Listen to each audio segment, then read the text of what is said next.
ইসলাম কেন মানুষকে একের অধিক বিয়ে করতে অনুমতি দিয়েছে, আসুন আমরা এটা বিশ্লেষণ করে দেখি। প্রাকৃতিকভাবেই ছেলে মেয়ে একই অনুপাতে জন্মগ্রহণ করে, কিন্তু বর্তমান চিকিৎসা বিজ্ঞান বলছে যে মেয়ে শিশুর বেশি রোগ প্রতিরোধ ক্ষমতাটা ছেলে শিশুর চেয়ে। এই কারণে মেয়ে শিশুর তুলনায় ছেলে শিশুর মৃত্যুর হার বেশি। যে কোনো শিশু বিশেষজ্ঞ সাক্ষ্য দেবে এটা।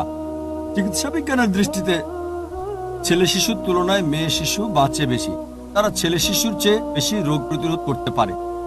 আর শিশুদের মধ্যেও ছেলের তুলনায় মেয়ের সংখ্যা বেশি থাকে, বড় হতে থাকে। আর ধূমপানের কারণে, মাদকের কারণে, অ্যালকোহল, দুর্ঘটনার কারণে, যুদ্ধের কারণে নারীর চেয়ে পুরুষ বেশি মারা যায়। আর মানুষের গড় আয়ু পুরুষের তুলনায় নারীর বেশি। আর বর্তমান বিশ্বে পুরুষের চেয়ে নারীর সংখ্যা অনেক বেশি।